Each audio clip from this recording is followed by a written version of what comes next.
பிரியமானவர்களே,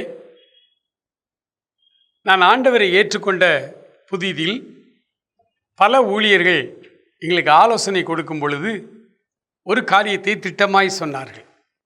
நீதிமொழிகள் புத்தகம் என்று ஒரு புத்தகம் இருக்கிறது. அதில் 31 அதிகாரம் இருக்கிறது. ஒவ்வொரு நாளும் நாம் கைக்கொள்ள வேண்டிய ஒரு சத்தியம், ஒவ்வொரு நாளும் நமக்கு ஆசீர்வாதமான வார்த்தைகள், ஆலோசனைகள் அதில் இருக்கிறது. நடைமுறை வாழ்க்கையிலே நாம் ஆண்டவருக்குள்ளாக பலப்பட அதில் செய்திகள் நமக்கு உண்டு. ஆகவே ஒவ்வொரு நாளும் நீங்கள் காலையில் எழுந்து வேலைக்கு செல்லும் முன்பாக அந்த தேதிக்குரிய அதிகாரத்தை நீங்கள் வாசித்து விட்டு நீங்கள் செல்லுங்கள் என்று எங்களுக்கு ஆலோசனை கொடுத்தார்கள். பல வருடமாய் இந்த காரியத்தை நீங்கள் கடைபிடித்து கொண்டே வருகிறோம்.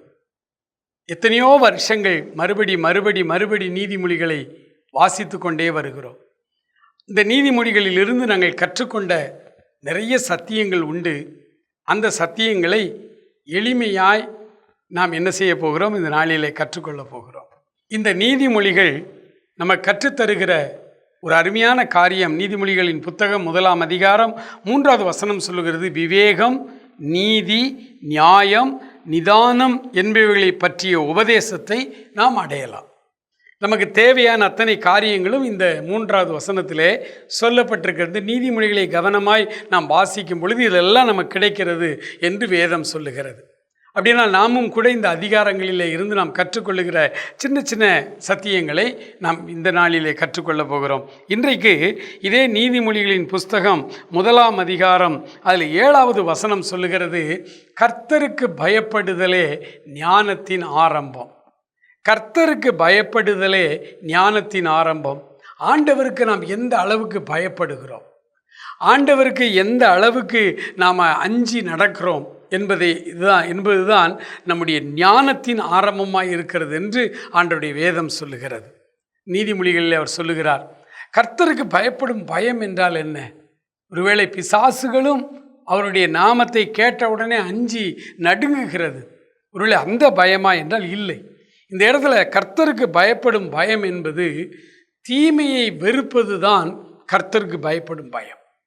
எனக்குள்ளே கர்த்தருக்கு பயப்படும் பயம் இருக்கிறது என்பதை ஆண்டவர் எப்படி அறிந்து கொள்ளுகிறார், அல்லது நமக்கு என்ன ஸ்கேல் வைத்திருக்கிறார் என்றால், நாம் எந்த அளவுக்கு தீமையை வெறுக்கிறோம் என்பதை பார்க்கிறார். தீமையை வெறுப்பது தான் கர்த்தருக்கு பயப்படும் பயம்.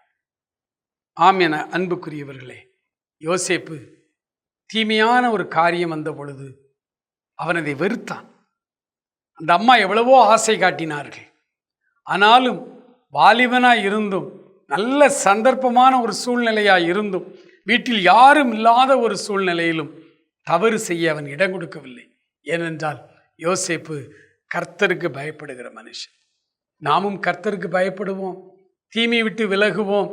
நமக்கும் நம்முடைய ஞானத்தை அவர் அதிகப்படுத்துவார்.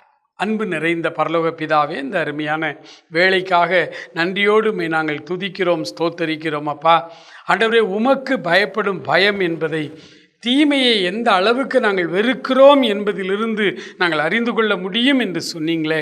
ஆண்டவரே, உமக்கு ஸ்தோத்திரம். தீமையை வெறுத்து உமக்கு பயந்து ஆண்டவரே எங்களுக்கு தேவையான ஞானத்தை பெற்றுக்கொள்ள இந்த நாளில் கிருபை தார், ஆசீர்வதியும்.